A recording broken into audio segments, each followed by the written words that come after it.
Ladies and gentlemen, good evening once again. Welcome back to the Louis Sports Network. Second straight video. You already know the grind that is going, man. I appreciate everybody coming through. I'm back with another live stream banger with yet another video.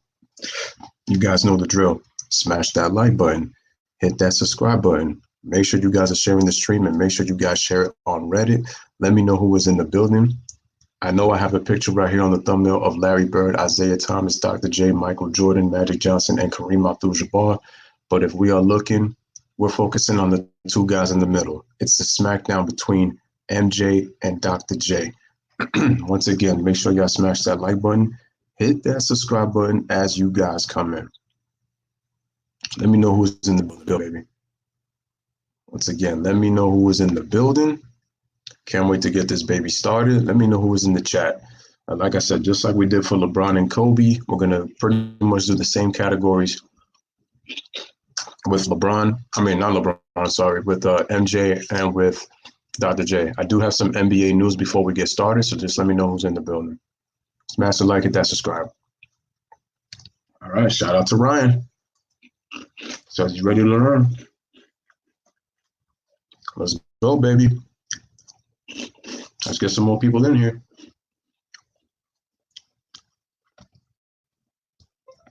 Let's get some more people in here.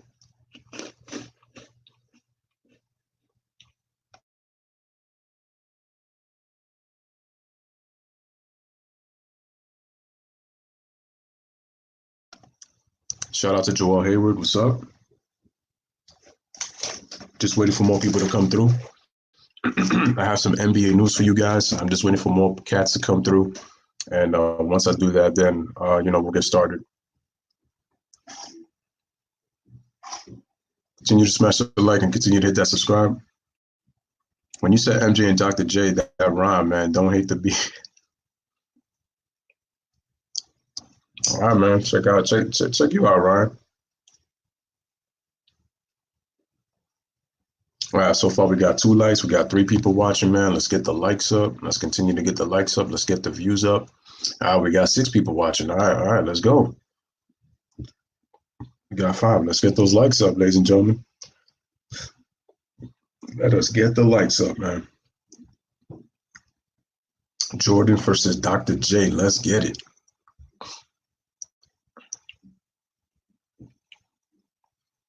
Like I said, I appreciate everybody coming through the Louis Sports Network.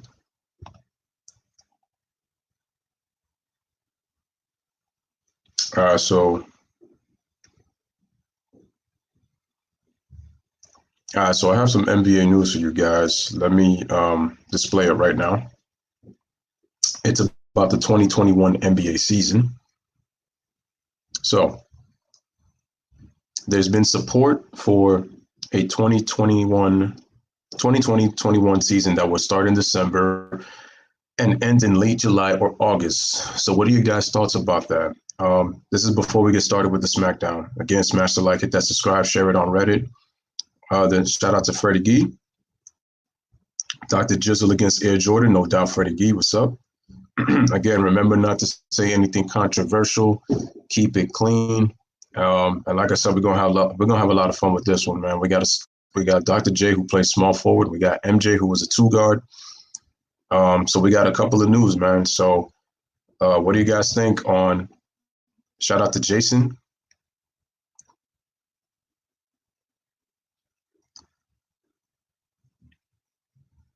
I heard about that. May 9th is when they're supposed to come back.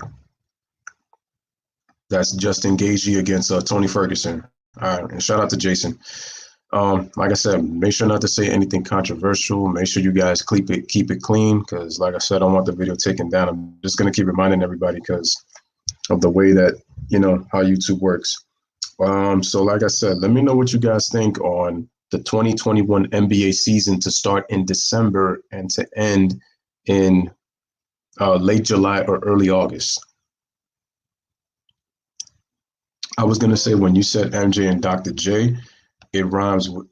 It rhymed. Tyrone Magnus says when he says something that rhymes, he says, "Don't hate the player, hate the game." Bars, brother. Can't say the last part. Got you. I feel you. That's what's up. Again, smash that like and hit that subscribe. So let me know what you guys think about the NBA for the 2020-2021 season, starting in December and possibly ending in late July or August. Smash the like, hit that subscribe. Make sure you guys share the stream on Reddit. He says, I thought it was okay. Also, my beloved New York Knicks are eyeing to try to see if they could possibly get Chris Paul. I know Chris Paul is pretty much what, 35 years old. No, he's 34 years old. He actually turns 35 in 5 days. The Knicks are trying to get him to see if they could change the culture. My only issue with Chris Paul is that contract. That's my only issue with Chris Paul. And like the Knicks, the thing is, the Knicks front office doesn't know. I know they have a new president of basketball operations, but it's like I'm just upset that the fact that they've made so many bad decisions. We finally got clear cap, and then we're signing a bunch of power forwards. Like, New York, what are you doing? And the San Antonio Spurs, they said they sold some minority stake, but they're still staying in San Antonio, from what I heard from the reports. So also the NBA is expected to move the NBA draft. So they're moving it from June 25th to August or September. Let me know what you guys are thoughts on that on the latest NBA news. And now that I said that, we are going to get started. So again, smash the like, hit that subscribe. Let me change that thumbnail. And let's see if we get it. CP3, yes, he is. He's getting 40 mil. That's my only gripe about having that contract. We're going to change the thumbnail. Shout out to my man, the doctor, Dr.J.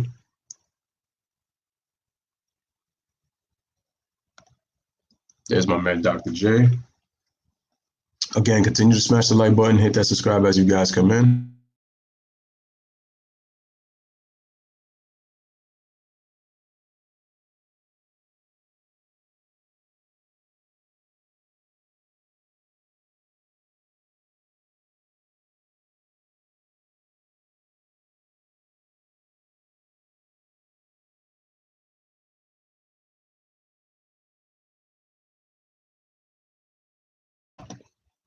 All right, so let's keep going. We're about to get started with the first category. Let's go, people.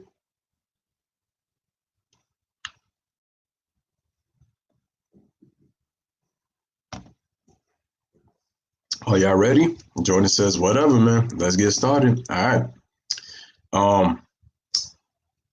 Ryan says, some reason for me, every year the media always fantasizes teams that made off-season trades, but in the end, it always comes down to two teams because of injuries. I got to say this also, though. The media always also has an agenda as to who they want to see. You know, and that's the one thing I don't like about predictability. It's like when you know who's going, I rather have many teams have an opportunity. That's what makes it competitive. I rather like it like that. Once you start getting into predictions, it kills the fun out of it because it's like, well, it's like you want to watch something because obviously you're going to support your team, but it's like, oh, we already know who's going to win. Whatever. Freddie G says, I think the draft being pushed back might be beneficial. You know, considering what's going on here, maybe everything will be solid by August. For example, it always came to the Warriors-Cavs matchup, even though teams made major moves. Oh, yeah, but we already know. Shout out to Gianni. Dr. J did do the free throw line dunk first, which was cool. All right, let's get to the first category. Let me show my man Dr. J up in here.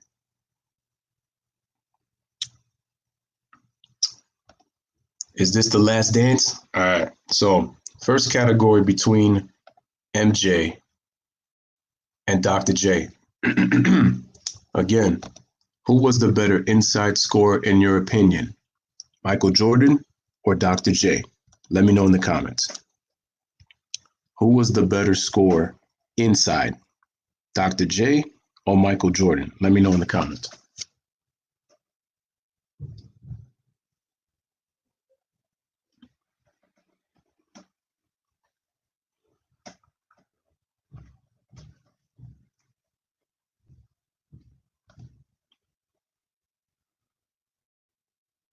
Man, we only got 5 likes. Man, we only got 5 likes. We only got 7 people watching, man. Let's get the likes up.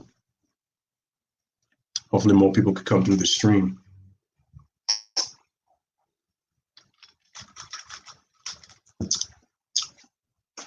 Smash the like button, hit the subscribe. Who was the better inside scorer? Are we going by stats or opinion? This is opinion. It was just like Kobe with LeBron, even though I did mention stats, but we're going by opinion. Jordan, no comparison. He says, MJ, are we going by stats or opinion? We're just going by opinion. Stats makes it kind of difficult, especially if you never saw the person play. By the way, ladies and gentlemen, on Saturday, I'm doing Larry Bird. You can ask me this one: Larry Bird against Magic Johnson or Isaiah Thomas against Steph Curry. You're going to gain some knowledge on Dr. J for sure.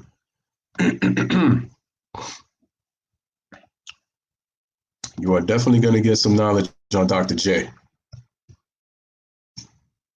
We're doing a comparison, but we are also going to the guy's got some quizzing. If opinion, I think Dr. J, he's a smoother finisher. All right, cool. Jordan was fundamentally insane. Him and Kobe. Yeah, when it comes to fundamentals, yes. I'm going to talk a little bit about Dr. J so you guys can kind of get a better idea about him. That way, I think it'll be a little bit of a better comparison. All right, Dr. J's playing career. The guy was a two-time All-Star Game MVP. He's in the Hall of Fame, obviously. He is a 16-time All-Star. That's when you combine his ABA and NBA career. He made 7 All-NBA teams. He made 5-time All-NBA. He made the All-NBA defensive team in '76.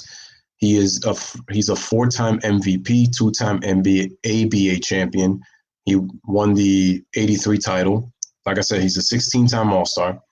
7-time All-NBA, 5-time All-ABA, 1971-72 ABA All-Rookie Team, 4 regular season MVPs, and I think combined. And then he's a 2-time All-Star Game MVP.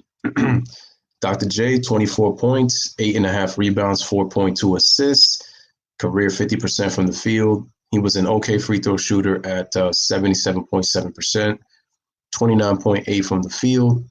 And Dr. J wore 2 jersey numbers. He was number 32 for the Virginia Squires and for the New York Nets. And he retired with number 6, playing for the Philadelphia 76ers. He played 10 seasons in Philly, so people have to remember that. He played his first 5 seasons in the ABA and then finished his last 11 seasons in the NBA. And he was an all-star every single year for both leagues, except his rookie year. So Julius Erving played 17 seasons. Crazy, right? Crazy, crazy, crazy. So that's not a bad. Let me see. Again, shout out to Ryan. Gianni says Dr. J in his time, his athleticism was amazing. All I know is Dr. J has some huge hands and he didn't have a jumper like that. True. Being born in the 90s is a gift and a curse. Gift-wise, Jordan had a high level of competitiveness and curse held at the highest standards. Didn't see players before him to judge. True.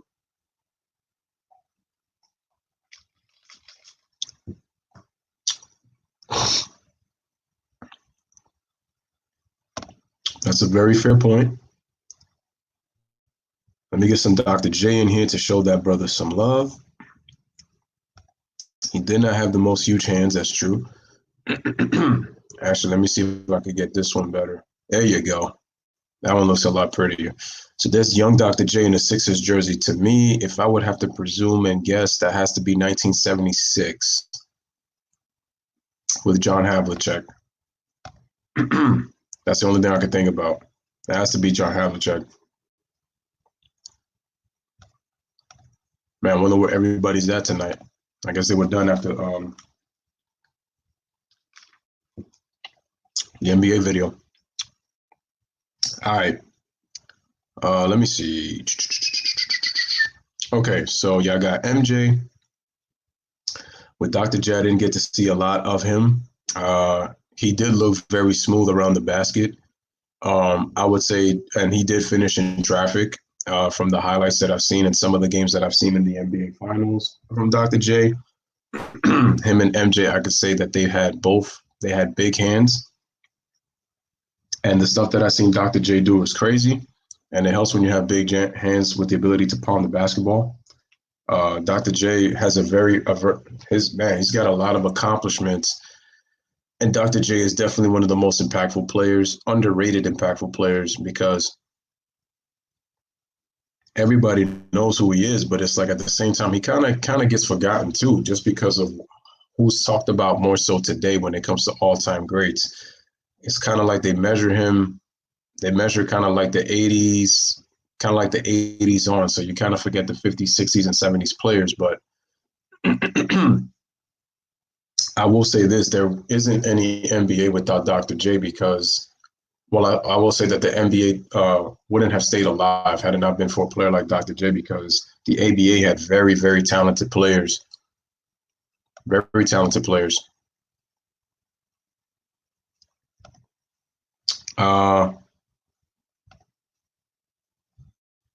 Freddie says, I remember seeing Dr. J average 20 rebounds in college. I thought that was nuts. Yeah, man, it is crazy. I can't really say much about him because I don't know much about him, but since you're talking about him, I would definitely look into him now. Yeah, of course. Of course. He gets kind of compared to him, but yeah. All right, let me get back to all right, so inside, you can make a case for both guys. I'm going to give the edge to Jordan just because I didn't see enough of Dr. J, and then if you have outside scoring, excuse me.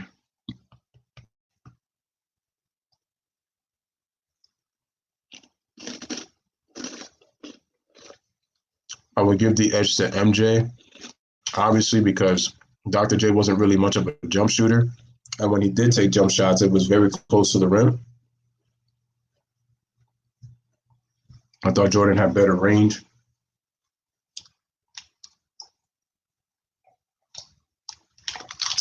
And then primarily Dr. J's baskets are not really, as far.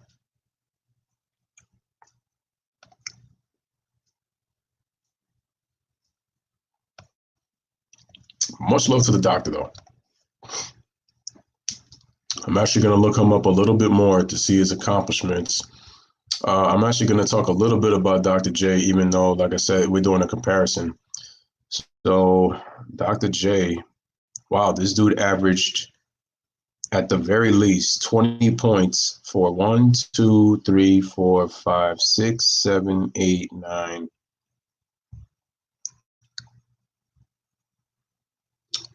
10, 11, 12, 13. Wow. This man had his first 14 seasons, he averaged 20 or more points. His highest scoring average was in his second season. He averaged 31.9 points per game. Actually, his first 5 seasons, he averaged just under 30 points per game through his first 5 seasons. Then after that, he got, wow, and Dr. J was very durable. This dude rarely got hurt. Dr. J rarely got hurt. Damn, Dr. J's minutes actually, they were steady. They decreased, though, as he got older because this dude was playing at least on average about 41 minutes per game his first 3 seasons. Wow. But I know that Dr. J attacked the basket a lot. And for his career, he was okay at the free throw line, 77%. MJ probably was more efficient than Dr. J in jump shots. Dr. J was more athletic. I would say I would be more efficient under the basket.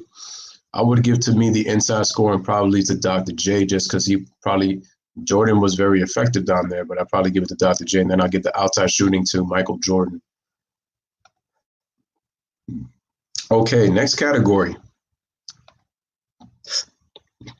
Who was more athletic? Athleticism. Dr. J or Air Jordan? Let me know in the comments section. Who was more athletic? Dr. J or MJ? Let me know in the comment section.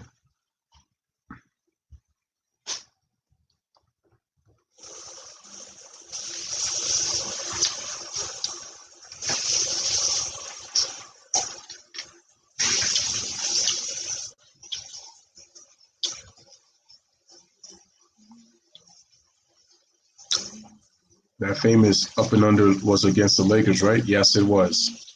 Yep. Who's more athletic? Joel's got MJ.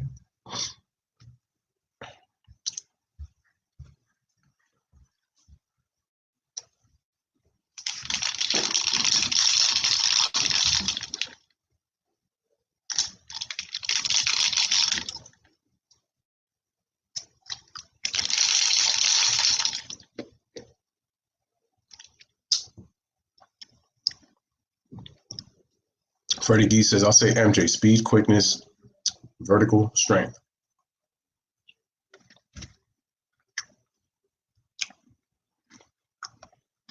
Okay.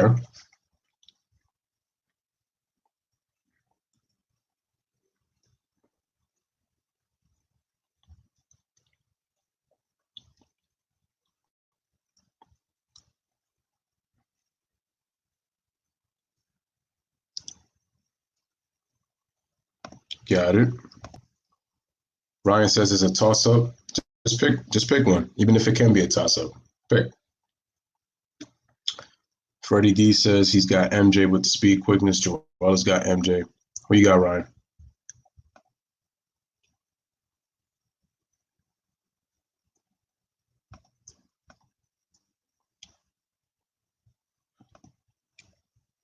Remember, there's no right or wrong answer.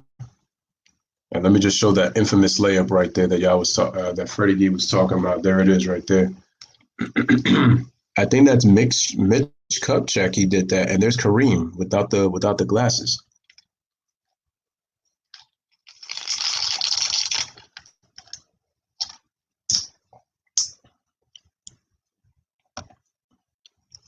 He's gonna say MJ.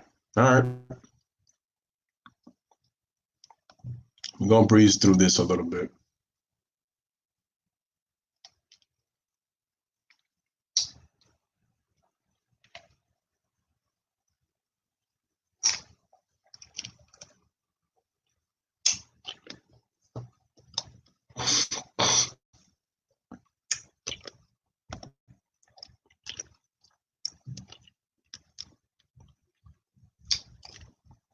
All right, next category, we're gonna go to defense. Who is the better defender between Dr. J and Michael Jeffrey Jordan?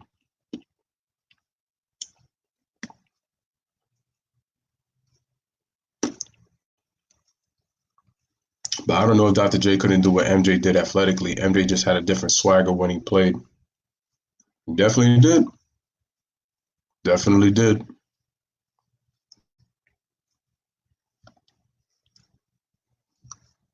And that Dr. J, man, was something else, man. Look at that dude. Wow, Dr. J under the rim layup and MJ switch hands move to the basket move. That's tough. Oh, there you go.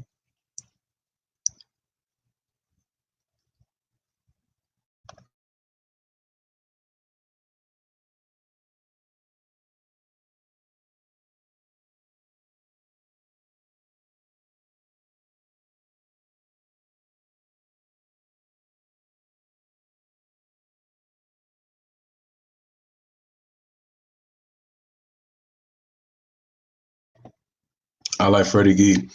Freddie Gee just pulled off of MJ. Amar Shah said, Michael, who do you think is better right now? Kobe or LeBron? And Michael's like, Kevin Durant.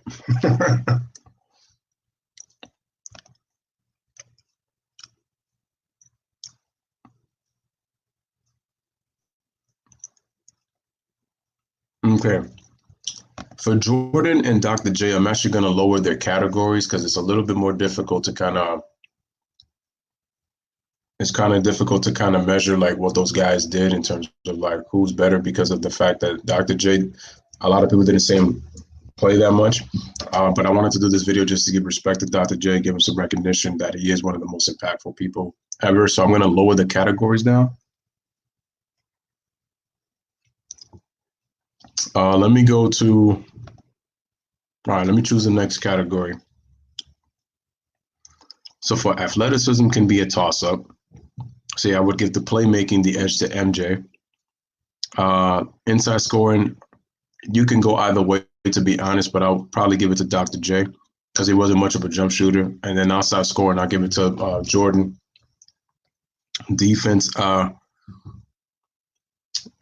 MJ gets the edge because of the fact that he has a Defensive Player of the Year award. He's led the league in steals 3 times. Okay, who would be the better rim protector between Jordan and Dr. J? I'm gonna have to check Julius's stats to see how many blocks does he have in his career. Wow, actually, Dr. J for his career averaged 1.7 blocks. He averaged 2 blocks a game while he was in the ABA and 1.5 while he was in the NBA. Okay, let me see what his totals are. How many career blocks does he have in total? No, that's per 36. No. I need totals. I need totals. Wow. That's crazy. Well, okay, so Dr. J in his career in the NBA has 1,293 blocks. And let's see, during the NBA, oh, shoot. Wow. Dr. J had 1, 2, 3, 4, 5, 6. Wow. Dr. J had 7 straight seasons where he had 100 blocks or more. I didn't know that. Excuse me. I didn't even know that. Shout out, was Irvin an elite defender from your knowledge? Jordan, because of how competitive the league was in the 90s and really competitive because the players coming in the league, Barkley, Drexler, Jordan. Make sure y'all smash the like and hit that subscribe. Well, when I look at Julius's shot blocking, man, he had 7 straight seasons of 100 blocks or more. So he must be some good defender if he's able to do that. 7 straight seasons? I'm an old head. I saw Dr. J play back in the 70s. He was doing things that people never dreamed was possible, but MJ was more complete. I can agree with that. Jordan was required to play harder on defense. I know Maurice Cheeks was pretty good defensively. Yeah, he made 5 all defensive teams. I think he made all of them were first team. He had to be one of the better defenders on the Sixers. He was better than Doug Collins, Henry Bibby, and Mike Dunleavy.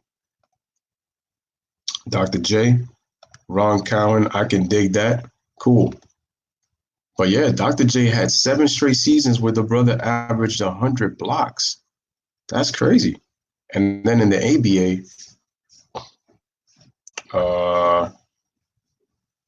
in the ABA, he had 5 of his 6 seasons.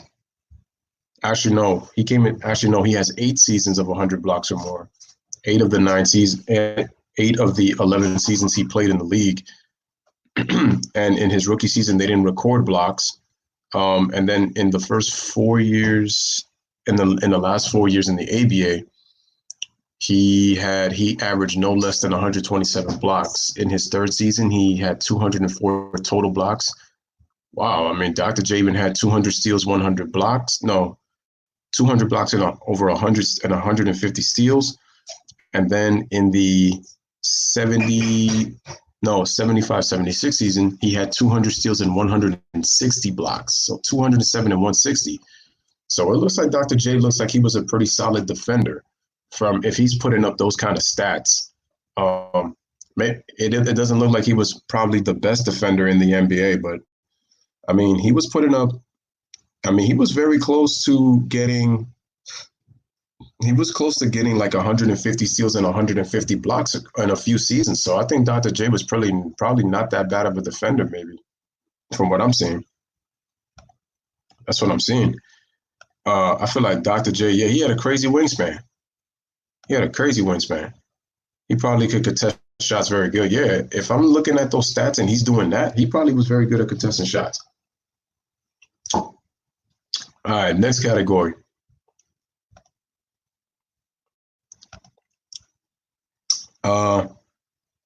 Who has the better ball handling? I'm not going to get into I could go into rebounding, and that's a little bit even dicey too, because let me look at Dr. J's career rebounds. Dr. J was actually in the NBA, he averaged nearly 7, which is not bad. In the ABA, he averaged 8.5. And in his first 5 seasons in the ABA, he averaged over 12 rebounds per game for his career.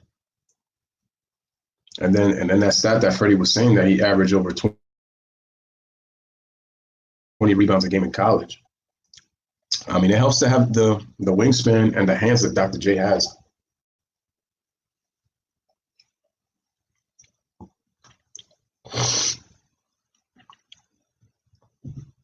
All right, so once again, the category is who had the better ball handling between Jordan and Dr. J. Let me know in the comment section. Oh, we didn't factor in that Dr. J was hooping in low top chucks. Yeah, I'm gonna say athletically, I gotta go with Dr. J because I couldn't do it. Yeah, this dude was doing them shits in them Chuck Taylors, bro. He had them chucks on. It's crazy. It's crazy.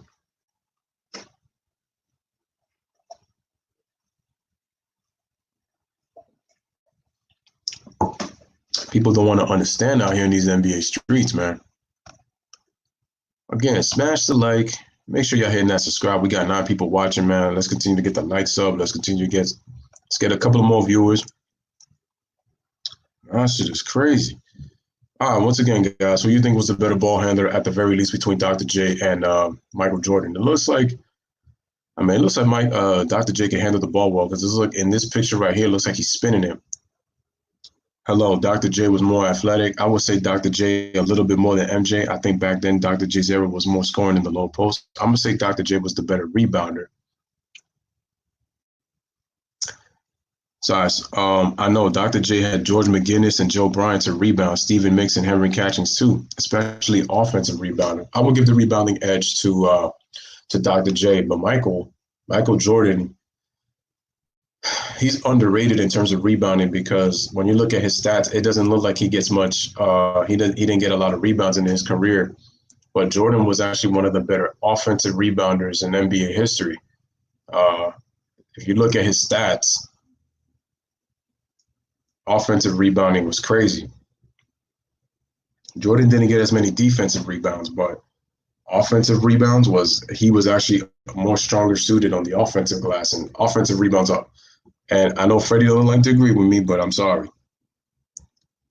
Offensive rebounding is actually much harder than defensive rebounds.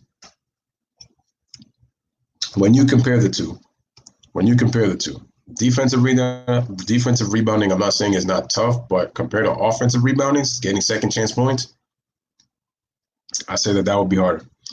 But I still would give the edge to Dr. J as a better overall rebounder. Dr. J was better ball handler a little bit. MJ was a better scorer and defender. Looking at Dr. J's stats, it looked like he wasn't too, I'm not going to say he was a lockdown guy, but it looked like he wasn't too bad on defense. Let me get into the next topic with these two. Who do you think was, okay, so overall score, we might probably give the edge to MJ. In terms of impact, who do you have? Dr. J or Michael Jordan? In terms of impact, you got to box now and snatch it, man. That's tough. It is tough on the defensive end, which is true. But you also have to pretty much box out on both ends, to be honest with you. That goes for somebody who's trying to get an offensive rebound or a defensive rebound. But I feel like for the offense, it's harder to get.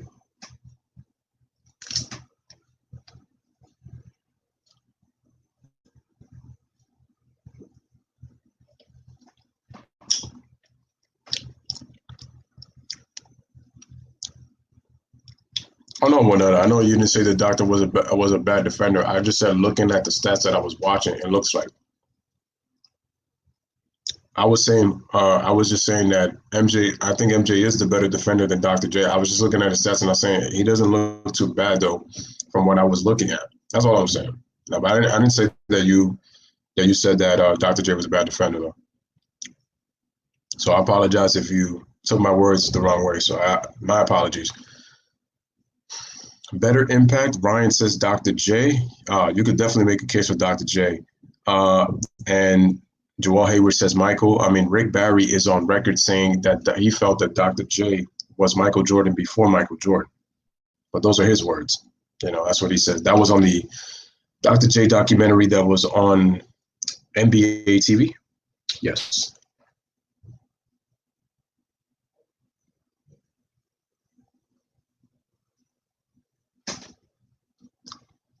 Smash the like, hit the subscribe. Make sure you share this on Reddit.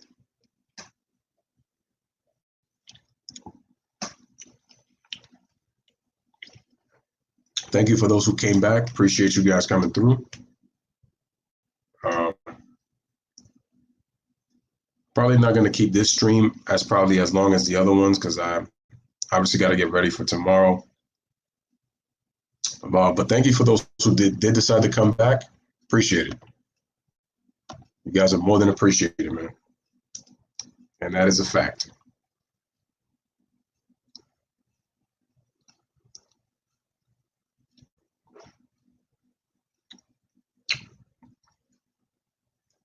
Sure enough. All right, cool. Freddie says, was the ABA more flashy compared to the NBA? Yeah, they had a lot of talent. And the thing is, in the ABA, there was a lot of run and gun at the time. So they played actually a faster style. They played it. To be honest, the ABA really was kind of the blueprint for what the 80s would become. So put it that way. Like in terms of the back and forth, the up and down style, I would say that definitely that the 70s in the ABA was the blueprint for the 80s of what that would become once guys like Magic Johnson and Larry Bird come in, and then the style of play. Juanetta says, I think that Dr. J was a better fly than MJ. Hey, you could definitely make that case. I mean, both were great. It's kind of tough, though, because I look at their hang times. It's crazy because it's like, it's crazy for me that MJ can not only dunk the ball, but he can pass in the air. But then you got to give that credit to Dr. J. I thought Dr. J had like a smoothness and a grace about him when he went up in the air, though. It's crazy. It's definitely hard when it comes to athleticism. I feel like Doc's wingspan, obviously Doc has the larger wingspan. He's definitely respected. Definitely respected by the players. Let me just go into the next stat, ladies and gentlemen. Let's see. Okay, who you think has the higher basketball IQ? Dr. J or Michael Jordan? Who has the better basketball IQ, Dr. J or Michael Jordan? Better basketball IQ. And let's get back to these gentlemen right here. I think this is a crazy group right here. Damn, they made Dr. J look so much older. Well, they did it to Magic too. Well, it's funny because they showed, what is it, 89, 90 Magic, and then they got young Kareem, because that was a younger Kareem when he had the beard. There's Isaiah Thomas. Shout out to Corey. He's back in there. Appreciate you. Joel says Michael. Corey's got MJ. Dr. J's hang time was nuts. I'm telling you, especially with the chunks on. Yeah, I got to give Dr. J a lot of credit. The fact that he wore the shoes that he had, for him to have the hang time he had, that dude was blessed. Ryan has got MJ as, in terms of basketball IQ.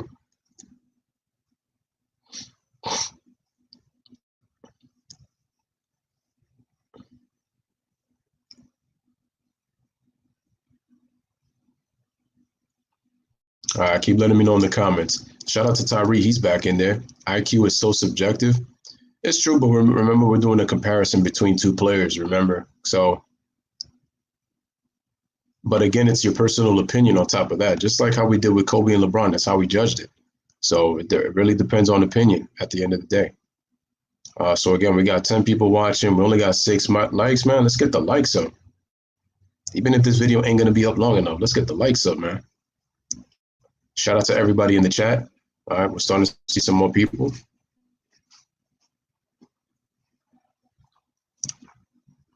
The stream isn't going to be up as long, but just wanted to do a little comparison and give the respect to Dr. J.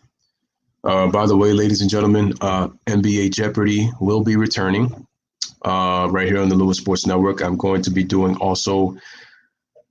I'm going to do a WWE Jeopardy. I will be doing an NFL Jeopardy as well, and I'll be doing a baseball Jeopardy if you guys are interested. So let me know. Shout out to Ron. He says Dr. J's forms are part of that tree of high flyers who has skills. Elgin Baylor, Connie Hawkins, Dr. J, MJ, LeBron. That's a fair point. Freddie says, man, I never heard of Doc being a passer, but he averaged between 3 to 5 assists, which tells you that Dr. J can pass. So he was I'm going to say he's a solid passer. Solid passer. Yeah, I mean, he was averaging 5 assists in his ABA days. And he would get to 3 to 4 assists with the Sixers. I know he didn't have the ball in his hands a lot, so he really played in a system.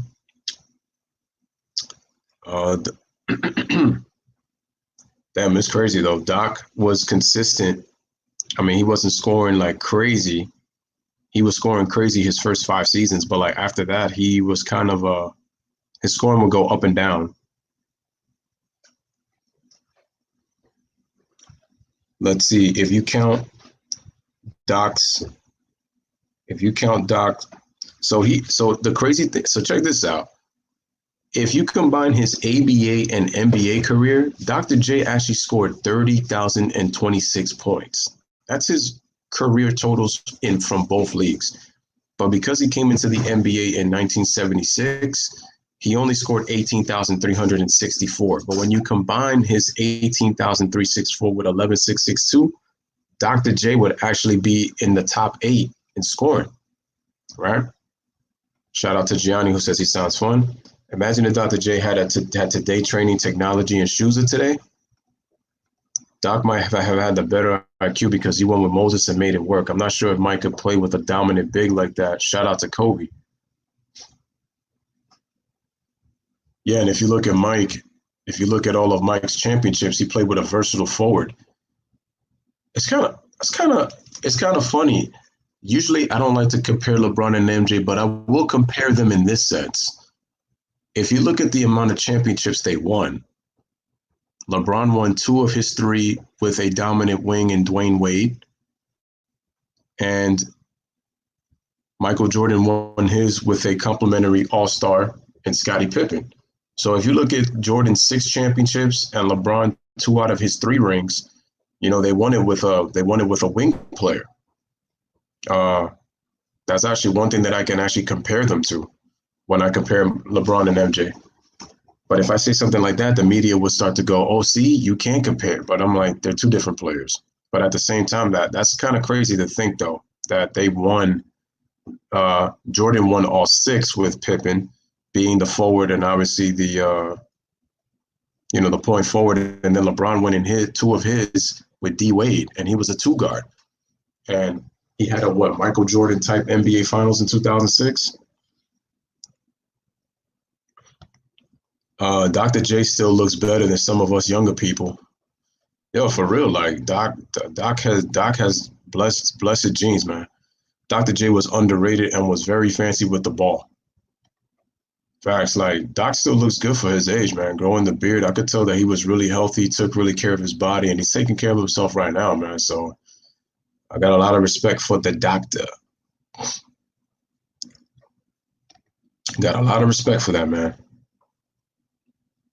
All right, let's go into the next category.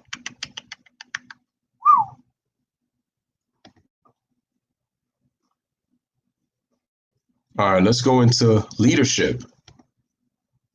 Who do you think had great leadership?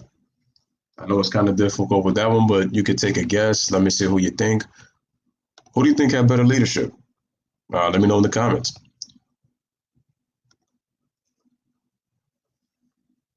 Oh, Watchful News. Shout out to Watchful News. Freddie Gee was saying that, bro. He played in some 7-pound leather Converse. Exactly. Yo, them Chucks and 1 pound striped socks. I'm reading about Dr. J, and they said that in his ABA, he would guard the best forward, and he was the best passer, scorer, and he was clutch. We're going to get to clutch in a second. I didn't see much of Dr. J when it comes to clutch, but I know that I'm reading about that, man. That's crazy. Damn, Watchful News with that, bro. Damn, he said he played with a 7-pound one strip, bro. He's got Jordan. Juanetta says Dr. J. Okay, now the conversation's starting to get a little more interesting. I see it. I see it. Okay, there you go. I know, some of us didn't see him play, but again, and like when we read about him, again, this is why I appreciate the legends. This is why I cannot believe Isaiah Thomas has got the nerve. Look at the class of players right here. You got Larry Bird, Dr. J, Michael Jordan. Well, Dr. J was still productive, obviously, but then you got Magic and you got Kareem. Like Isaiah Thomas, bro. Dr. J had great leadership, man. For him to have Moses Malone and play well together makes him a better leader. All right, we got 15 people watching. Okay, all right, this is good, man. Let's get the likes up, guys. Let's get the shares up, man, and let's get the watch up. Starting to see more people. Okay, Dr. J. That's crazy though. Dr. J really didn't play with a dominant wing player. He also, again, like Tari's saying, that's pretty good leadership to be able to win with a dominant big man in Moses. And Moses was the MVP, I believe, in 80, 82, 83. And he was the finals MVP. I mean, Moses, that's one, again, that dude is so underrated, Moses Malone. I got to do a future video on him. And he's underrated and one of the most impactful, underrated players in NBA history. Moses Malone will get my respect. Damn, he died young too. He was only 50 when he passed away. Actually, no. What am I saying? No. He was 60. He was 60. My fault. He was 60 when he passed away, but still a young 60. Smash the like, hit that subscribe. I want to try to see if I could get at least. Let's see if we could try to get ourselves at least to maybe close to 20 likes, man. Let's see if that's possible. All right. Let's see.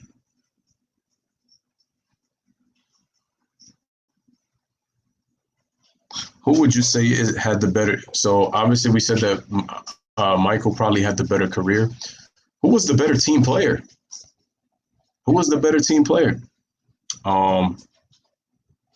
MJ pushes his teammates to become better. That's what makes a good leader, in my opinion. Okay. Zeke was talking mostly about the 90s players, but he's still tripping. Yeah, but you know why he talked about the 90s players? Because I know, but he's taking it as a shot to MJ. But come on, let's face it, bro. There's a lot of talented players in the 90s. I know he was talking about the 90s players.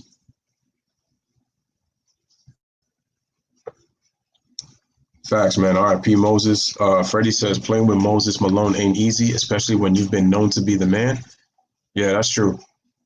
Yeah, I agree with that. But that's how selfless Dr. J was, because he cared about winning the championship. And remember, he was criticized as I want to say he was criticized at the level of Jordan, but he did get some criticism that he was probably never going to win an NBA championship.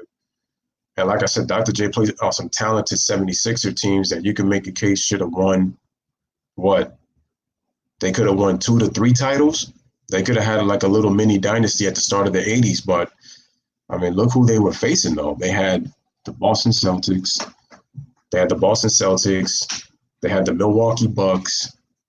I mean, and the thing was Dr. J was getting older, so that didn't help. If Dr. J had probably came sooner into the NBA. I mean, and it's funny because people forget that the NBA were in dark times in the 70s. God bless for Magic Johnson and Larry Bird, and God bless for the fact that Dr. J came into the league in the 70s, because the ABA has some of the most talented players, man. We talking about fo. It's unfortunate, though. Moses is 4.5 even though he said fo. Yeah, man. It's crazy. It's crazy. Again, ladies and gentlemen, continue to smash the like button and continue to hit that subscribe button. Thank you for those who came back and showed up and showed out. I definitely want to see what I'm going to do for tomorrow. I got to figure this out. Figure out what I want to do. Like I said, for my baseball people, I'm going to have to change the content. We got 16 people watching. Continue to let me know in the comment section. Shout out everybody coming through.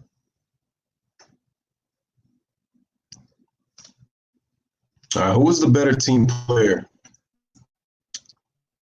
Oh, no, wait. I'm sorry. I asked that already. Tyree said Dr. J. Juanetta says Dr. J. Joel says MJ. And then Freddie obviously was saying the 444. Corey says MJ was a better team player in his opinion. Gianni says Westbrook and Rose. Oh, you mean in terms of the point guards? Oh, okay. Derrick Rose and Russell Westbrook. Or Shaq and David Robinson. All right. Humbly, I would say because of the lack of technology, Dr. J was more revered because he would only be seen on regular TV and word of mouth. The internet didn't carry his legacy throughout the cosmos. Great point. Great point. People forget in the time that he played in, which is true. Corey says, but I haven't really watched Dr. J games. Yeah, that's true. I mean, it's true. Like, not a lot of us have watched Dr. J games, so I can understand that from that aspect. We have 1 minutes in, 14 people watching, 15 people watching. Juanetta says, but the first time I heard about 4444 was from Kevin McHale. Oh yeah. Oh, okay. Another underrated player, Kevin McHale.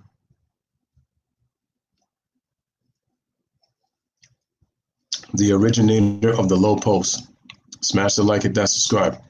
G Money says, if MJ and Dr. J switched teams, who would be more successful? You mean if Michael was on the Philadelphia 76ers, but which team would he be on? Would he be with Moses or would he be without Moses? And then with Moses, what team are you putting him on? Are you putting him on with the 80s Bulls or are you putting him with the 90s Bulls? That's a very interesting question. Let me know what you guys think. Let's say that Moses was in his prime and he played with the 90s Bulls. Would he be as successful as MJ was? And if Jordan played in the early 80s, let's say in his prime with Philly, that means that Michael Jordan would be playing with Dr. J. Do you think that Michael would have been able to win with Dr. J? That's a good question. That's an interesting question, G Money. That's an interesting question. What do you guys think? If you were to switch, oh wait, I'm sorry, Dr. J. I said Moses. Oh my God, what am I saying? If Dr. J was able to play with the Bulls, look at me, man. I'm going off a rant. Freddie says MJ ain't passing the ball to Moses.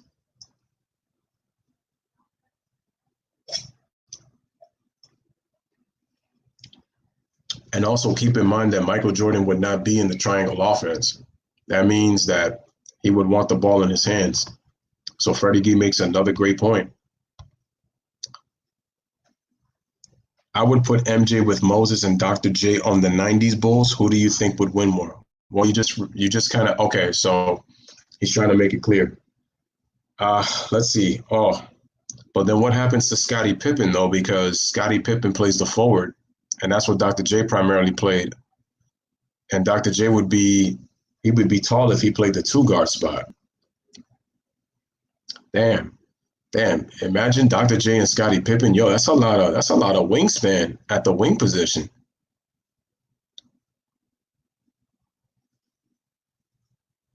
I mean, it's crazy because Dr. J was doing MJ stuff anyway, so you could move him at the two guard. You can move him at the two guard. Damn, Dr. J in the triangle offense is crazy because now, wow, I didn't even think about that. The thing is, with Jordan, we already know that he can be the system and he can also play in the system. Dr. J in the triangle. I wonder how Phil Jackson would be coaching Dr. J in the triangle. And also remember that Dr. J was not really a jump shooter. That's an interesting question, though. G Money, I like the way you think about that one. That was interesting because you put him with Phil Jackson and you put him in a triangle offense. So Dr. J's not just going to be doing all that high flying stuff. Like, I mean, he'll still do it, but it's going to be a little bit different now. That's interesting, though. That was a really good question, G Money. I like the way you think on that one. And exactly what Tyree said. What system are they running? Gianni says Dr. J is definitely in his top 10. I respect that.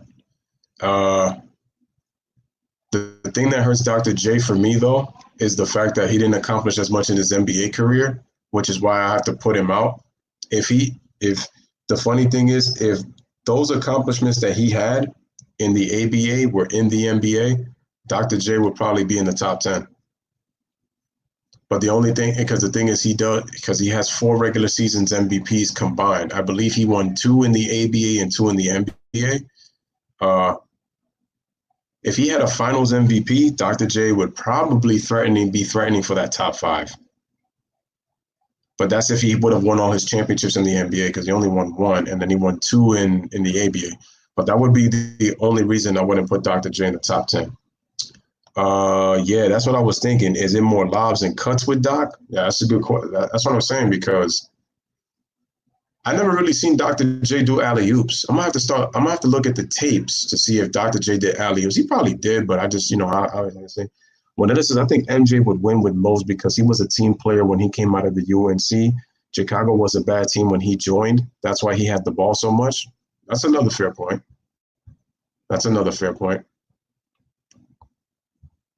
And people have to remember, when the ball was in Jordan's hands more, that's when he kind of lost the concept of playing team basketball. And remember, if you look at his teammates, they had to clean house because, number one, that team had the 3rd worst record in the NBA before Jordan got drafted, and that team was full of cokeheads.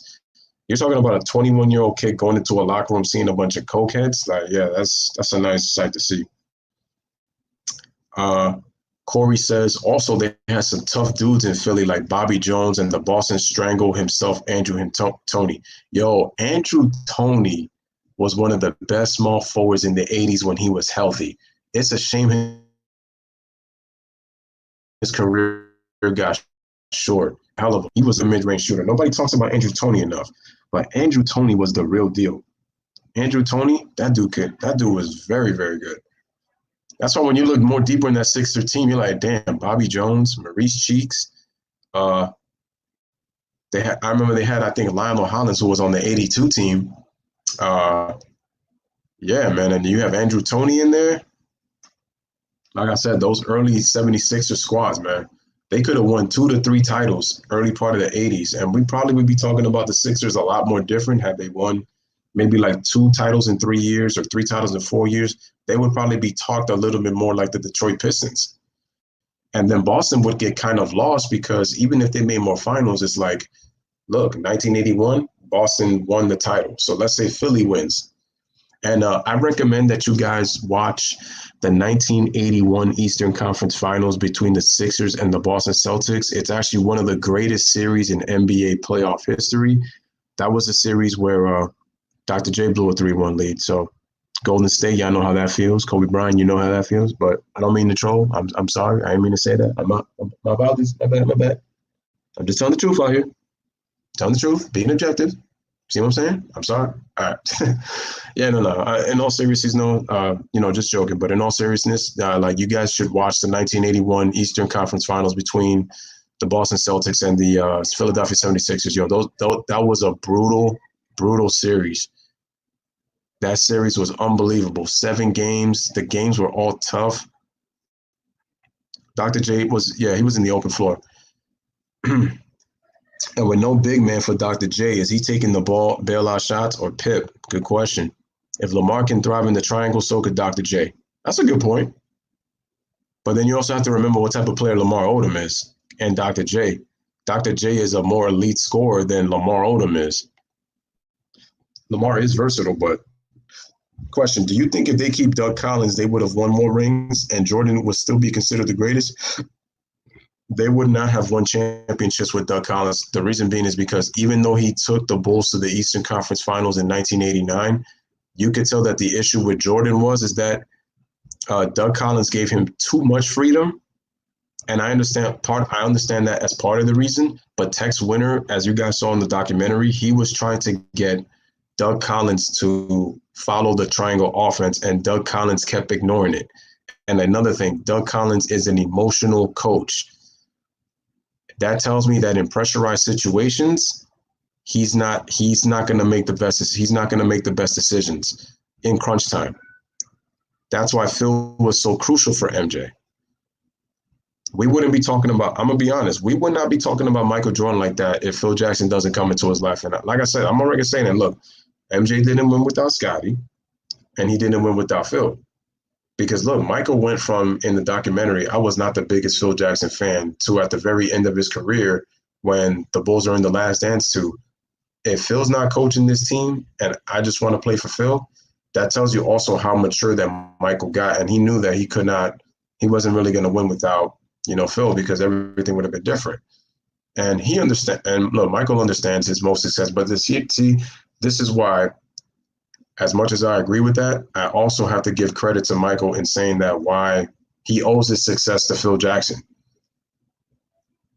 Some players are going to take the credit as if they did everything by themselves. And it's like, no, like Isaiah Thomas, when he says that LeBron has never had a Hall of Fame coach, and I'm like, Isaiah Thomas, I'm like, I said, would you have won championships if Chuck Daly was not your coach? Obviously, you need players, but Chuck was a hell of a coach. You got better every year. You got the players, and Chuck was able to get your mental capacity out, and you was able to win championships.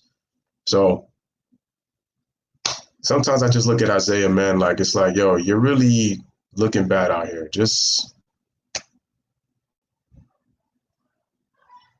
But like I said, I know Isaiah was talking about 90 players, but it was like he was willing to take a shot at the greatest point guard that ever lived in Magic Johnson, Kareem Abdul-Jabbar. Because when you look at Kareem, he has the most points in NBA history, but his stats are much more cumulative because he played with Magic. He was a more dominant scorer when he was obviously with Milwaukee and his early parts in Los Angeles, but unfortunately he was not able to win. And Kareem, as great of a player as he was really not a leader, or he was, like I said, a guy that, he was a guy that needed to play alongside of Magic Johnson. It's kind of similar to Shaq and Kobe in a sense. Like, Shaq wouldn't be recognized as he was if Kobe doesn't develop and get better. Because let's face it, if Kobe doesn't get better, things are looking a little bit different for Shaq. And people have to also remember that in 2000, if y'all look at that series against Portland, I think it was Bob Costas. I think this was Game 3 of 2000. They were showing Shaq's history of not being able to win deep in the playoffs. And the thing was, if you look at Shaq, he got swept in 95. Look at Shaq's track record in the playoffs. And this is no disrespect to Shaq. Shaq obviously is in my top 10. Third season, gets to the finals, swept by Hakeem. Okay, by the Rockets, 4-0, with the Magic being the more talented team. The next season, they get swept in the Eastern Conference Finals, 4-0 to the Chicago Bulls, that 72-win Bulls. In 94, in his first postseason, he got swept by Reggie Miller and the Pacers, which is arguably, the 94 Pacers was arguably the most underdog team that almost went to the NBA Finals that season. If you remember the 94 Pacers. The Atlanta Hawks in that 94 season, they weren't serious contenders, even though they won 57 games. And they almost beat the Knicks, who won 57 games on their own in 94, and they were the 2 seed. So the Pacers would have had kind of low-key an improbable run, because the Pacers, they only won 47 games in 94, and they faced 3 50-win teams. So, and then if they would have faced the Rockets, the Pacers, low-key, their 94 run probably would have been impressive, because imagine if they beat the Houston Rockets, like, ladies and gentlemen, the Pacers would have beaten 4 50-win teams in the playoffs, even though the Magic and the Hawks were not as, obviously serious. Shout out to Timmons G-Spot. Appreciate you coming through. Again, smash the like button. Smash that like button. So, Let me see. 3-1 lead in the finals is far worse than the first round. No, that's true. No, I was just mentioning that though. It's also hard to be a fan of Phil in the beginning when Phil replaced Doug Collins. MJ and Doug are very close, but you're right. No, it's true. MJ was very close with Doug, but I'm just saying as a coach, the fact that Doug resisted to a lot of things, and like I said, he was emotional, like that was going to hurt MJ down the line. That wasn't going to look good on him. Of course, Phil started a process that led to winning, and MJ is all about that, so it was easy for him to buy in once he got the results. There go Freddie Gee dropping some knowledge right there, facts. Shout out to Jay back in the building. Ryan says, as of Jordan, Kobe wouldn't win without Phil like Jordan. People forget Magic got Norm Nixon traded in order for him to win. Norm Nixon, another very good player. Don't forget that Bob McAdoo was on that team. I should do a future video on Bob McAdoo. Bob McAdoo was a beast in his prime. I know he played for the Buffalo Braves. Eventually, they are known as today's Los Angeles Clippers. Yes, that franchise. I know they went to San Diego. They were first known as the Buffalo Braves. Yes, your boy Louis throwing out that NBA knowledge once again with the history. I know some of you guys know it too. No doubt. Thanks for the shout out. Of course, man. You were true. You're a real one, man. Again, guys, make sure to share this video on Reddit if you guys can. I would really appreciate that. And like I said, thank you so much. G Money says the Pacers were underrated in the 90s. It's kind of sad that they didn't see Miller versus Olajuwon in there. Well, I'm gonna look at it this way, G Money.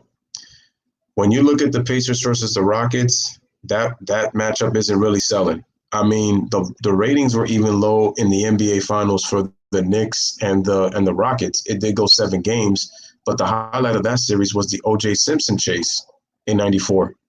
If for those who remember that one. That was pretty much the highlight of that series.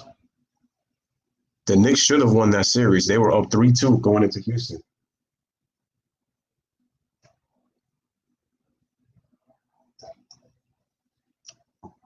And I remember John Starks was killing in that series. And then in the biggest game, he went 2 for 18.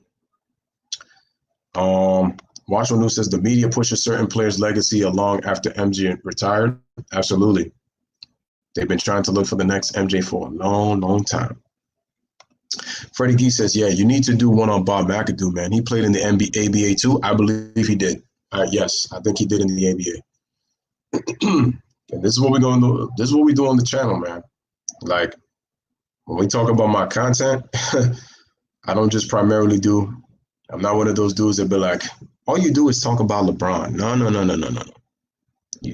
Like you see in the thumbnail, you see Isaiah Thomas, Larry Bird, Dr.J, MJ. Even though I do talk about MJ quite a few too, but still, Magic Johnson. And then we got Kareem. The disrespect to some of these NBA legends is real, man. We sleep on other NBA greats, man. We're talking about Walt Bellamy, Walter Davis, Pistol Pete, like Nate Thurman, Bob Lanier, like Connie Hawkins, Chet Walker, George McGinnis. I mean, it's crazy. Knicks choked Game 6 because Stark got rejected by Olajuwon, and we didn't execute in Game 7. And Stark shot 2 for 18. You cannot get someone like MJ again. MJ, I'm back was the biggest thing in the world in 1995. Oh, I remember. All these, I think it was Bob Lorenz. That's his name, because he currently does work for the Yankees. I remember at the time, I forgot where he worked, but I think he worked for WGN, and then he pretty much said, I'm back. Freddie, he says, G Money, you a Knicks fan? Yep. G Noni is a Knicks fan. Gianni says John Havlicek.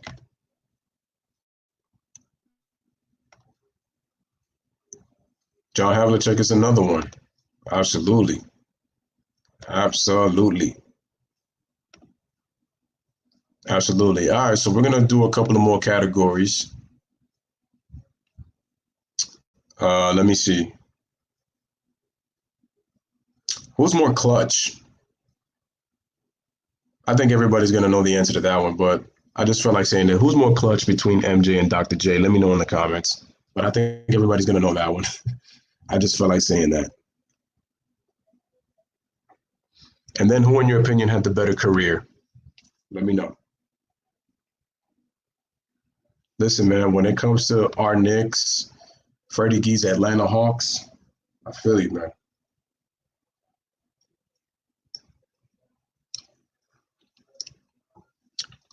Better career, more clutch. And I think we could possibly end it on that. Hit the like, hit that subscribe.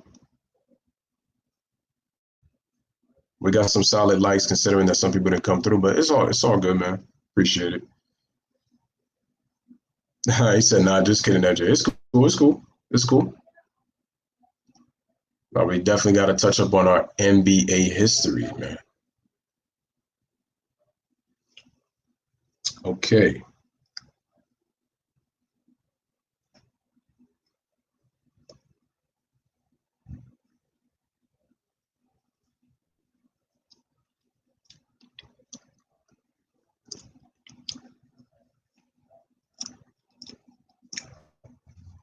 Okay, Renata Thomas says both. Says MJ. All right, cool.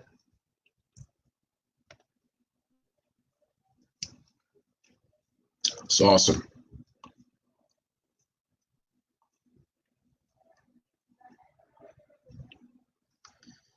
MJ had the better career. I would agree with that, especially with the way they talk about him. I think you know what? Maybe some money could. Pippen had to show MJ the clutch. That's right, man. Pippen showed him with that game 3 in '94. He said, "This MJ, this is what you got to do. You have to make sure that you don't agree with Phil Jackson and let Tony Kukoc get the last shot." Facts. Make sure Tony Kukoc gets the last shot. And I complain, and I say no comment to the media. MJ, that's how you be clutch like me. Facts. Once again, shout out to Scottie Pippen, though. Well, I know you are, and I decided to go troll for troll. See, there you go. You tell your boy two can play it. You be like, two can play it that game, man. Watchful News says clutch would mean you would have to close games down the wire. Jordan is that. Doc didn't really have too many of those situations, which I do agree with.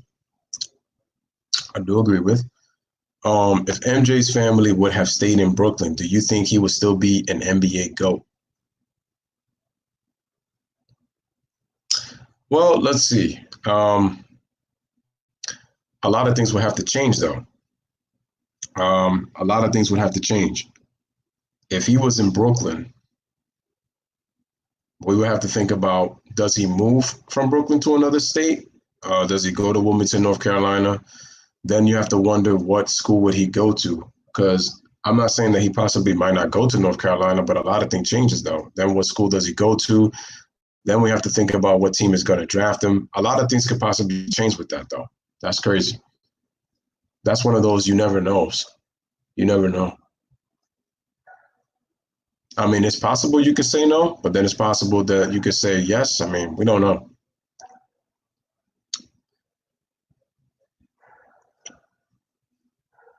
But I will say that I feel like the toughness, the hard work, the grittiness of the South, I think made MJ who he is. I mean, Brooklyn go hard. We know that there was tough times in Brooklyn too, but it really does depend. So that's a very good question, though, Juanetta. Very good question. And man, we gotta get those like ups, man.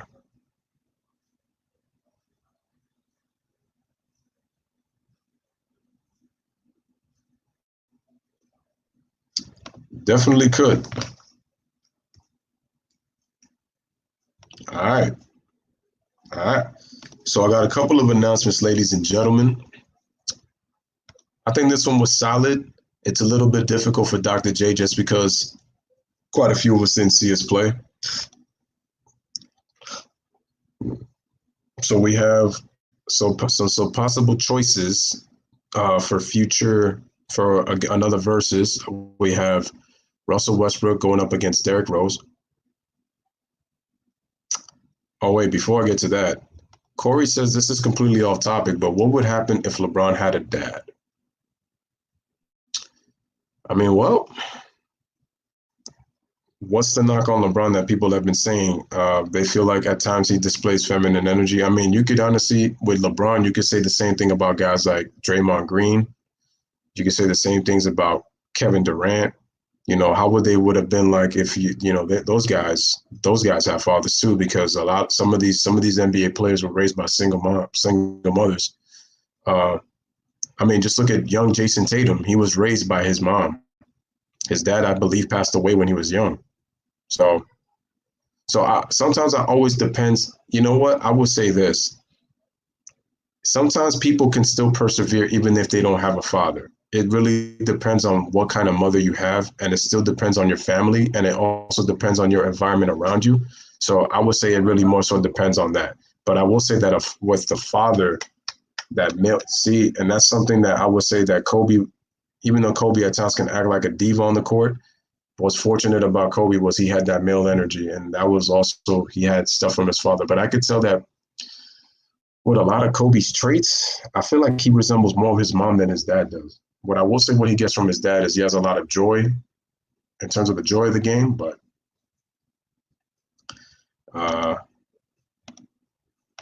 MJ didn't always make the basketball teams. If Jordan didn't move, he probably would have gotten lost with the talent in New York. You could probably say that because remember there was a lot of talented players coming up in the 70s and 80s. I mean, there's a lot of players who were in high school who a lot of probably former NBA players who are from New York, they would tell you about, but those are guys are like their what ifs, or they probably could have been in the league, but they didn't get in. So you could say that MJ probably would have gotten lost with the talent. So that's a very good point, Jay. Three of them six faces up are from New York. Kareem, yeah, Lou Alcindor's from New York. I believe Kareem's from Manhattan, and I know Dr.J's from Long Island. And obviously Jordan was born in Brooklyn. But I think his was kind of a pit stop because then he ended up living his life in Wilmington, North Carolina. Winetta says, how would Kawhi be if his father didn't get killed? That's another one of those things that you don't know. Kawhi is very calm. I mean, he's showing a little more emotion this season because he's now starting to become a leader. You got to thank Kobe for that because Kobe kind of low-key got that out of him. Same thing with Greg Popovich. But his teammates have always said that the real Kawhi Leonard shows up in the locker rooms. MJ for Wilmington, he don't even claim Brooklyn. Nah, he doesn't. Nope. He'll always say that he grew up in Wilmington, North Carolina. Listen, man, Delonte took Bron on fishing trips, played freeze tag and baked cookies.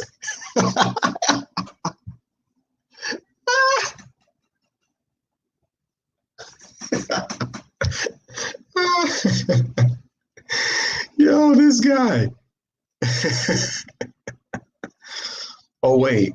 Is that the term where LeBron started the term? He went from the chosen one to the frozen one? So that means Delonte was playing freeze tag with him during the NBA Finals in 2011 against the Dallas Mavericks.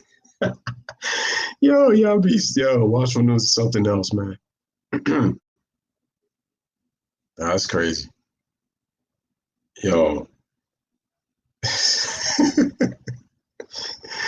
Oh, man.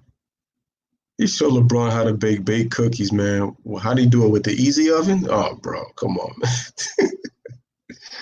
I'm freaking done, man. Oh man, shout out to Watchful News. All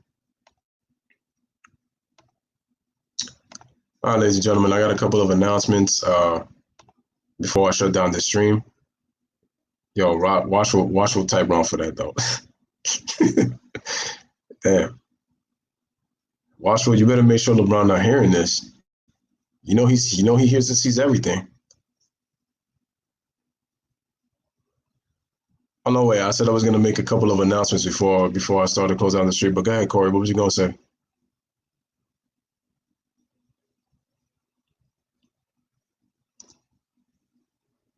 I'm gonna make a couple of announcements. And a shutdown, but go ahead, Corey. What was you gonna say?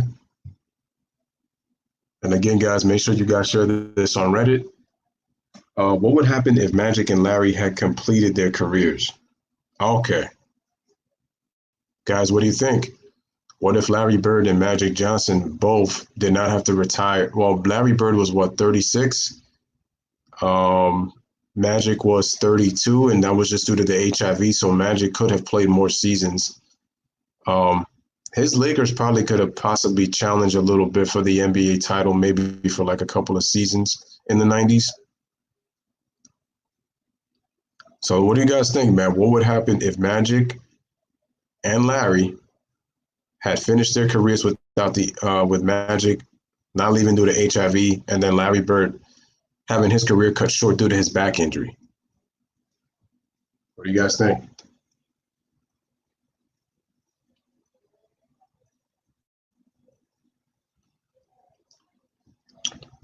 Let me know in the comment section. That's a good question. Gianni says, I think Magic would be number 2 next to MJ all time. Okay, let me know in the comment section.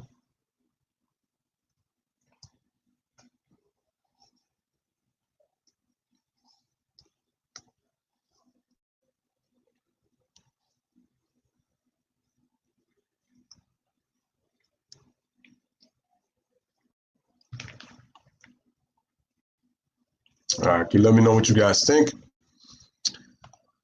I know this is probably delayed. Hopefully that man rebounds. Oh, Delonte? Yeah, man.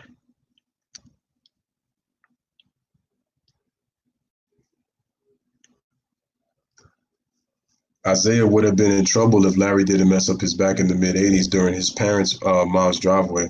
What do you mean by completed? No, I'm basically saying, like, if their careers were extended, they didn't have injuries. Yeah. Yep, that's right, Freddie. That's it.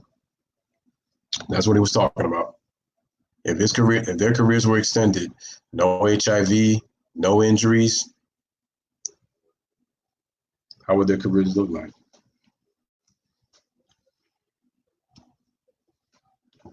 I think Larry would have had a better team if Len Bias had made it to the NBA.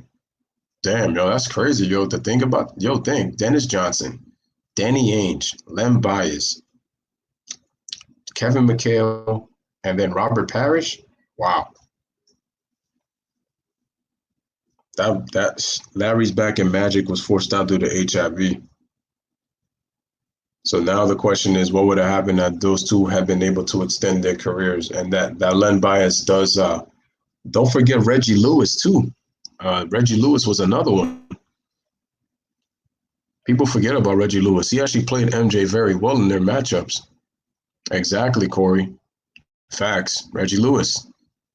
Damn, Boston has some really talented players, yo. When you really think about it, though, and not just during Russell's time, but it's like you look at guys like Len Bias and Reggie Lewis. Those guys could have been really something had both of those guys not passed away. Damn.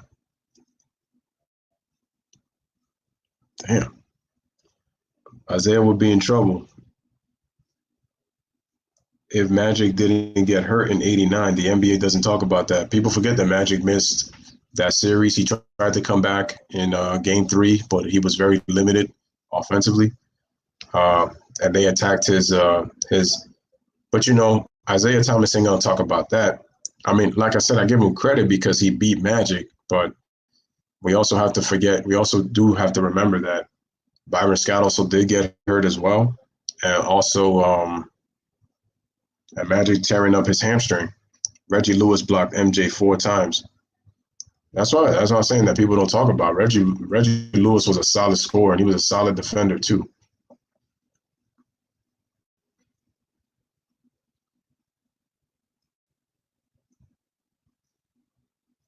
So it really sucks though. But I think that Larry Bird and Magic Johnson, they would, to be honest with you, if those guys would be higher, that means that probably Bill Russell would be a little bit lower now.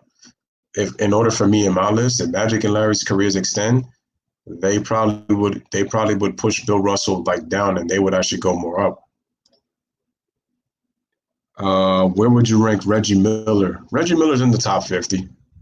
I have Reggie in the top 50. He's probably anywhere in between like 35 to 40 around there. That's where I have Reggie. Freddie says, yeah, I was reading about Reggie Lewis the other day. He died on the court. Yes, I believe it was due to, I think he had a heart attack, I believe. Oh, I'm not sure if it was a heart attack or seizure. I think it was one of those two things. I meant Isaiah doesn't see the finals without Larry's back. After Reggie collapsed, crazy. First, Doc told Reggie that he shouldn't play, and second, Doc said Reggie should play. Boston was recruiting just as good as the Lakers. That's facts. That's facts.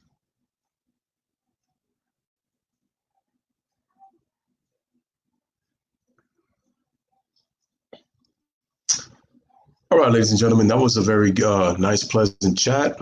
We were able to get a couple of more people to watch the video. So I thank everybody for coming through. Much respect to these legends that you see on the thumbnail. And like I said, much respect to Dr. J, definitely a pioneer. I appreciate him. This is why I said that it's so important to learn your NBA history.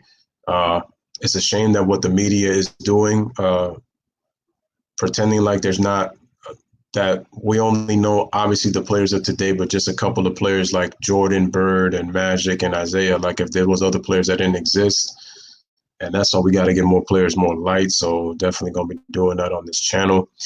Ladies and gentlemen, this was another great one. I appreciate all of you.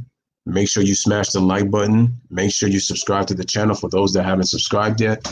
If you happen to come in, we'll be back on tomorrow. Going to talk a little bit of baseball. So like I said, for my baseball fans, I'm going to talk about, shout out to UJ. I'm going to actually switch the convo from Alex Cora to my New York Yankees and, what the future holds for our baseball team. And I'm going to talk about the 1998 home run chase between Sammy Sosa and Mark McGwire.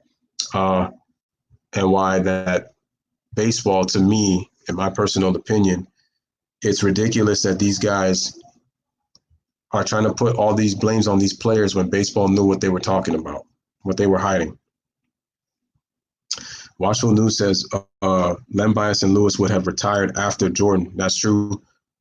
I'm losing a little respect for Zeke. To be honest with you, right now, I'm really losing it just after the fact that what John Sally and Joe Dumars said. And the thing is like I said with Isaiah before, I understand about the Boston. He said, sorry, Layla. Yeah, that girl, whatever. Layla, if you're listening, as my man, me and Jay always say, our Yankees are always going to be on top. I know you're jealous, but whatever. And Paul Pierce might have not been drafted by the Celtics since Reg and Lamb would have probably stayed with Boston. That's true. Great point. That's a great point. Like I said, man, Zeke is making himself look very bad. And people forget the controversy that Zeke had even after his playing days. People forget the controversy that Zeke had after that. I was pretty pissed. He was okay in Indiana when he coached them. What he helped do to my Knicks in those mid 2000s when he coached them, and he was also in charge of basketball operations. I'm still tight to this day that dude gave Jerome James all that money. When it comes to acquiring talent, Isaiah Thomas is not the best, and he didn't make the best decisions. I will say that he does do a solid job in terms of drafting. So he's got Jordan beat in that because he got David Lee, 2-time All-Star. He drafted Damon Stoudemire, who ended up being the Rookie of the Year and one of the most solid left-handed point guards, at least in the game, for a good solid while. But Zeke, like I said, man, I always go through the accolades, man. 12-time All-Star. I'm from St. Louis, and yes, it was a race war. Oh yeah. Oh, that's what's up with that. Okay, so she from Missouri. That's what's up. All right, cool. Nice to know that we have nice that I know I have a St. Louis person, in here.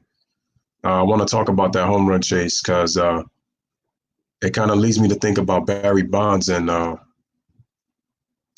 because, like I said, Barry Bonds is special. I know that he wasn't the greatest in terms of personality and how he treated the media, and he was not very well liked by his teammates. But when it comes to his talent, when it comes to his career, Barry Bonds should be in the Hall of Fame. And it goes to show you, again, baseball knew about the steroids. They knew about it. They trying to act like they didn't know, but they knew. They knew. They knew. But yeah, getting back to Isaiah. To be honest with you, Isaiah's hate for Jordan runs deep because there's a lot of factors. I feel like his hate kind of goes beyond that because Isaiah even talked about the Olympic team of 1980. Remember, Isaiah Thomas played for Indiana, so he was coached by Bobby Knight. And I think in some sense he's kind of upset that Bobby Knight said that Jordan was the best player he ever seen.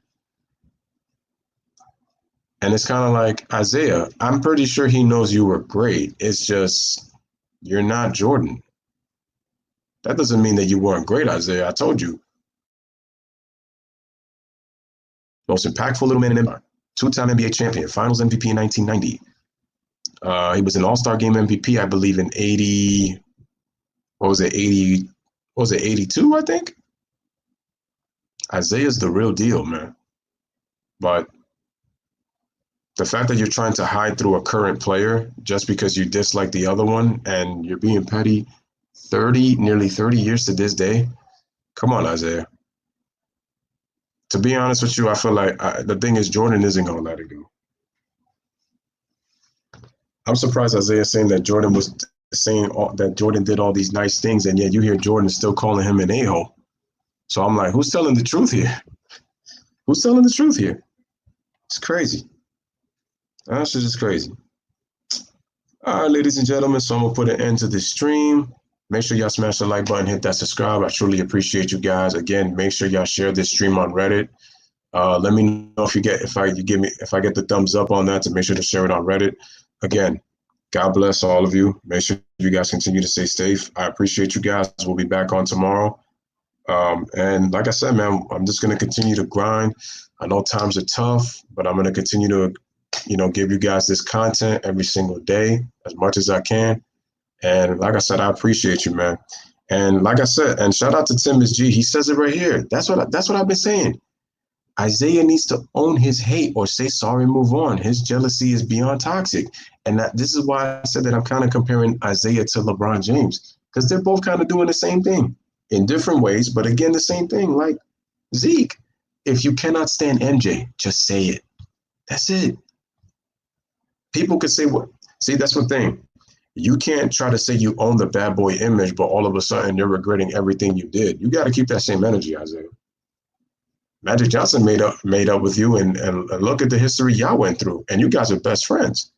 I'm not saying you and Jordan are best friends, but again, respect. Sammy Sosa was washing whites and ended up thinking of a way to get past airport security quicker.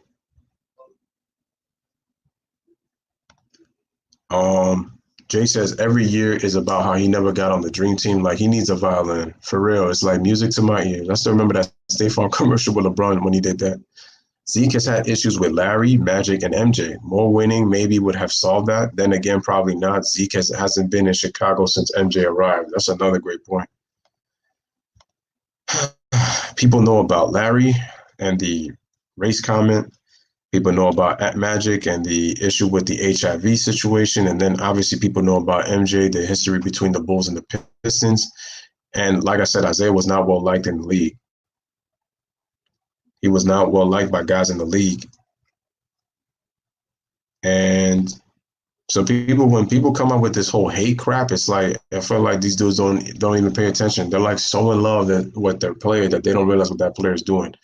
Never said that you can't love your player. That's the player you grew up watching. That's the player you love to watch. That's cool. I ain't never had no issue with that. My issue is keep it a hundo. Keep it 100. That's the problem with these dudes out here. Isaiah is clearly trolling, and you can see it. And he's trying to play the narrative like if people ain't trying to catch what he's trying to do. He's trying to say the Boston Celtics, when they walked off the floor, we were just doing the same thing. But in the documentary, you said it was decided by everybody, but not everybody did the same thing you did, Isaiah. So what are you talking about? And you're co-captains with Bill Laimbeer, a lot of people said that you were the head orchestrator of what the Bad Boys image was, and I saw. If you guys watched the 1988 Detroit Pistons, you will know exactly what I'm talking about. Type it in and look at the comments that Isaiah made from the 87-88 season, and you're going to see exactly what I'm talking about. I recommend y'all go watch that and listen to some of the comments that the 88 Pistons were saying. And that will further expose Isaiah Thomas more. I'm telling you. Again, that doesn't take away, like I said, his accomplishments. He was fun to watch. I love this dribbling exhibition. And Zeke always wanted to play for the Bulls. Exactly. And that to me that's the biggest thing that's holding him jealous, and the fact that his family cheered for MJ. That's the thing. Sammy Sosa saw that BB game in his bat, surprised everybody, couldn't get rid of the bat quick enough. Oh yeah, I know. I remember. That screwed him up. All right, ladies and gentlemen, so I'm closing out the stream. I appreciate everybody coming through. Don't forget Bill Lambie is from Chicago also. Oh shoot, that's right.